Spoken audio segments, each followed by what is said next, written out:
Hej och hjärtligt välkommen till YouTube-kanalen min.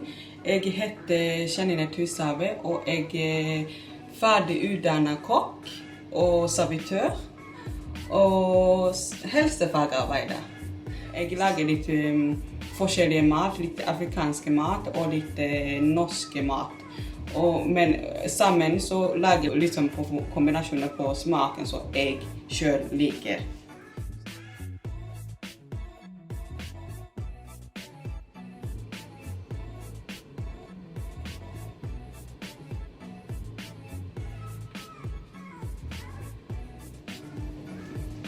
Jeg har litt krydder og litt persille her.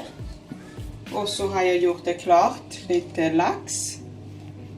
Som dere ser, så skal jeg krydre det, og så sette det i ovnen. Jeg heller litt opp i vann, poteter. Så nesten fullt. Og så lokk. Skal jeg vise dere hva jeg legger på. Jeg pleier å ha litt salt.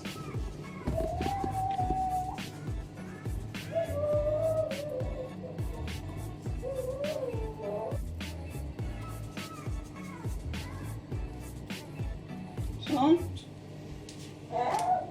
Og like godt svarte pepper.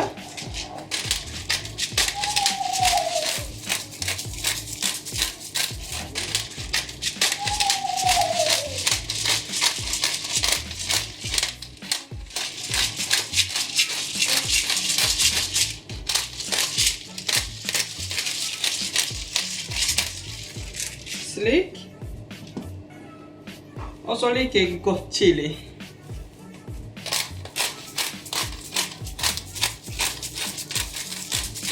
Jeg pleier å ha litt smør på.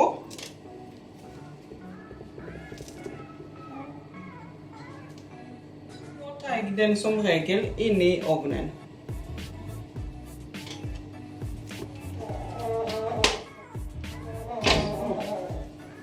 Du kutter opp rødløk.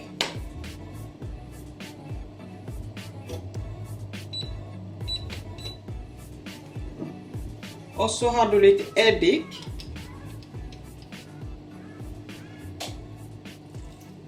Sånn cirka. Du kan godt også bruke hvitvin hvis du har. Og så tar jeg litt sitron oppi.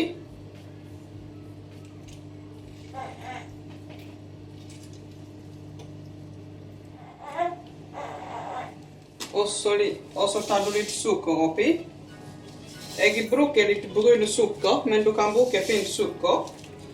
Jeg velger alltid den sunneste alternativ. Selvfølgelig litt kokende vann oppi. Og så koker du dette forsiktig opp. Og da får du veldig god smak, og det lukter godt. Så skal jeg vise dere hvordan dere lager nøttesmør. Jeg smelter smør. Og når den smeltet, så skal jeg ha oppi nøtter og gresskarkjerner. Ja. Og da skal jeg ha oppi litt løk. Og da koker det litt sammen. Og så skal jeg ha litt sojasaus oppi. Når smør ser sånn slik ut, så heller du oppi løk. Røre litt om.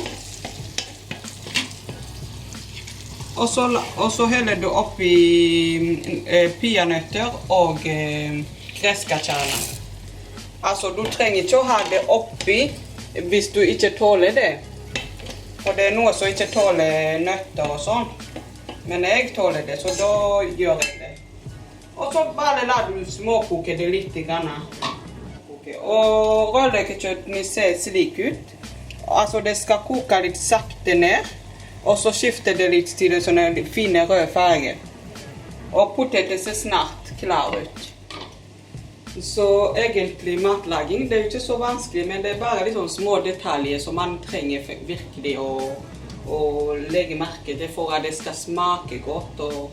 Og det skal se bra ut, og det skal smake godt. Og det liker jeg, og jeg liker godt mat. De fleste kan vel se det på meg.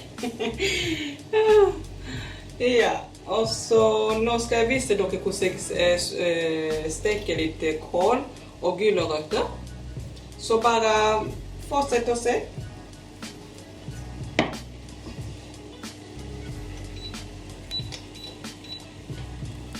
Du varmer vel pannen til den passelige temperatur. Det er selvfølgelig viktig å sjekke det du lager, at det ikke brenner. Så da er det viktig å bare åpne gryter og se. Og som det ser ut, så ser det bra ut det. Sånn. Så nå skal jeg steke grønnsakene da. Da har jeg litt løk, og så har jeg litt gulrøtter, og så litt hodekål, og så liker jeg veldig godt paprika. Jeg har både gul, grønn og rød paprika, for jeg synes det gir litt mye smak. Sånn, da skal jeg sautere disse grønnsakene da. Og da har jeg litt olje i pannen. Sånn cirka. Og så venter du til at olje er litt varme. Da venter vi litt og så se. Da skal jeg sjekke laksen, om den er klar.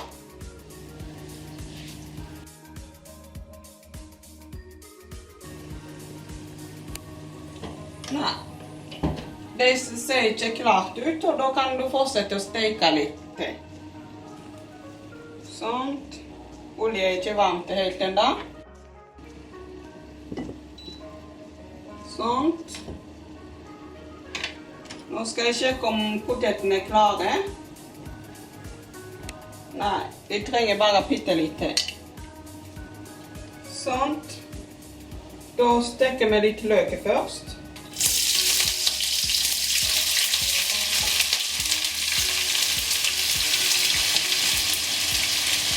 Godt å holde litt avstand at man ikke brenner seg. Og så tar jeg og steker litt kål.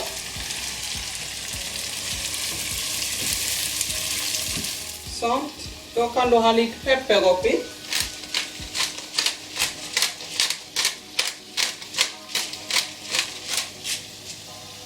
Og litt chili. Altså, som sagt, så liker jeg veldig sterke mat, men du trenger ikke ha chili oppi hvis du ikke liker chili, altså. Sånn.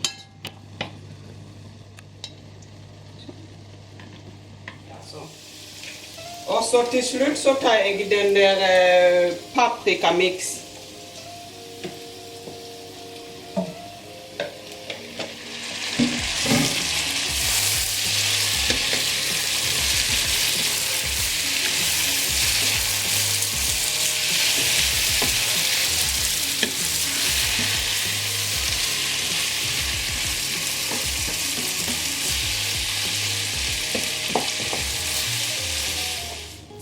Sånt.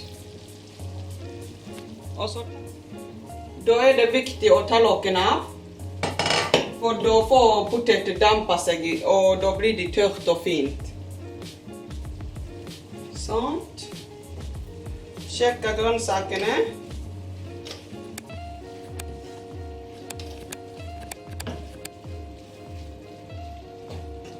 Alt ser klart og fint ut nå. Sånn at vi venter til resten av maten er klar.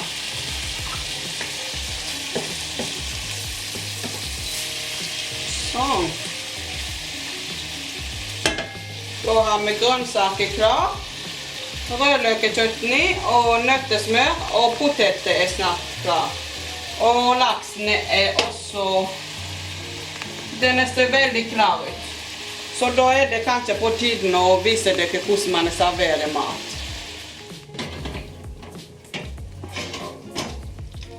Laks skal egentlig stekes i 15-20 minutter. Det varierer på størrelse, eller du ser det an.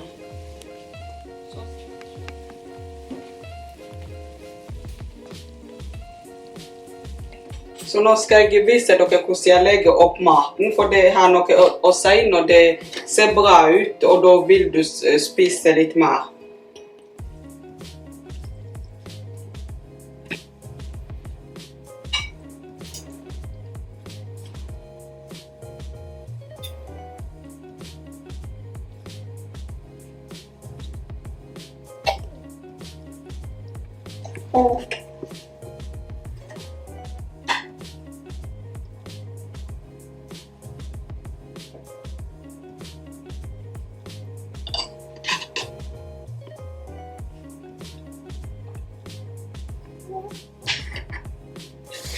Så litt rødbeketchutney.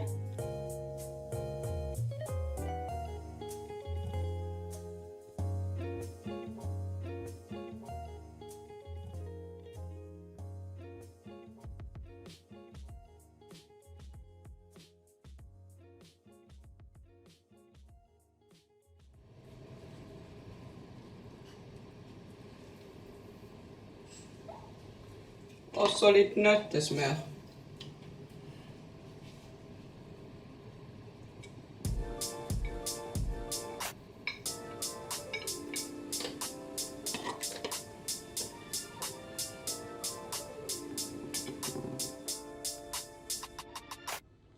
Lite persilja också, så när det ser gott ut.